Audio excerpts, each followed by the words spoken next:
Is that a battle with our own ego at the end? Like, as this thing is literally dissolving away as we die, and it's just a battle of our own self-importance, when in fact, it's just a natural course of life, the way you started off with this discussion? You got to be careful with the natural characterization, I think.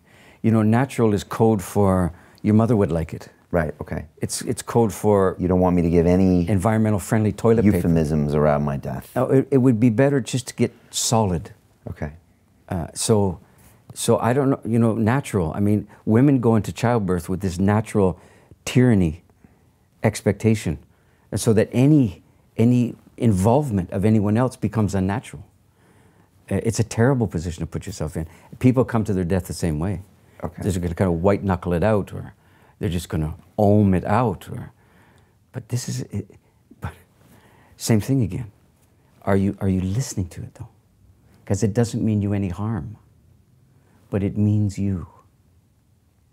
See, it means you. It's not going away. It's the most faithful companion you'll ever have. And you're not accustomed to that kind of companionship. Every other, by comparison, is wayward. This one's faithful. Your death, here's the mystery. You and I are, I guess, approximately the same age, give or take, I'm guessing. Are you in your 50s? 60s. 60s? Yeah. Well, my late 40s, but thank you for noticing. Okay. Well, you will be if things work out. I will. How's that? But we know people a lot younger than us are listening, perhaps this. Of course. What does this mean to them? Do they really imagine, and I'll bet they do, that my death is closer to me than their death is to them? Because I'm older. What a strange misapprehension. I'm no closer to my death than they are, because my death is not in the future. My death is a present tense reality. It's here now as a knowable companion to my days, isn't it? Of course it is. Do I know the actual time and place? What would that change except increase my misery as the day approached? There's no upside to knowing the, but you can know that you will die. You can know that. And that's gifted to you. You see? So you can chart your course accordingly. Because it's not if, although people will actually say, you know, if I die, here's how I'd like it to go. And you say, what was that? Oh, did I say if? I meant when. I promise you, if you had meant when, you probably would have said it. I promise you, you meant if. Yeah. How do you feel about these people that want to live to 200 and the Silicon Valley people that want to upload their consciousness and preserve themselves? Is this just more demonstration of our death phobia? How's it working out to get everything you want? You don't look very assured when you pour your .com billions into the serum, you know, and then you go on a talk show and you say something like this, and look, if you take the serum, you won't have to die. Listen to the characterization and the prejudice that it carries. You won't have to die. I can say the same thing where the prejudice becomes apparent. If you take the serum, you won't be able to die. Does that change anything? I think so. You won't be able to die. And we're going to have to come up with another word for what you are, because human won't cover it anymore. The inability to die is one of the things that calls our humanity into deep disrepair, I would say. Do you think people need to think about that? About the fact that maybe, what if they couldn't die? And to think about how they live their life? Is that something worth meditating on or exploring? Yes, you're softening the inquiry as you go on. Do you think it's worthwhile instead of should they? Well, like I'm not despite all appearances, I'm really not a finger-wagging guy. You'll do what you'll do, right? It's not for me to dictate. Oh, I but don't I'd have love some the of way. your knowledge or ideas. Well, I'm full of them. Okay. Here they are, you know. But most of them can't translate easily into a strategy. Well, that's very deliberate. You can't franchise out what I'm talking about, turn it into a movement. Why? Because it keeps falling apart as a kind of, if you do this, you'll win. And if you do this, secretly, you'll defeat death. No, you won't. So there's no hope in what I'm talking about. But it's not hopeless. hopeless rotates around hope. Just like hopeful rotates around hope. But I don't rotate around it.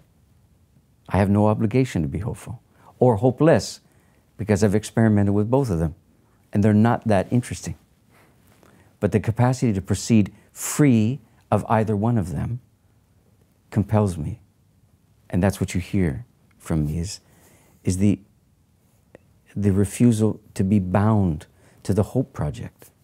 You know, hope is extraordinarily tyrannous. And this is how it works. It works the same way a mortgage does. You're in banking, so this will mean something to you. The word mortgage comes from two words. First word means death.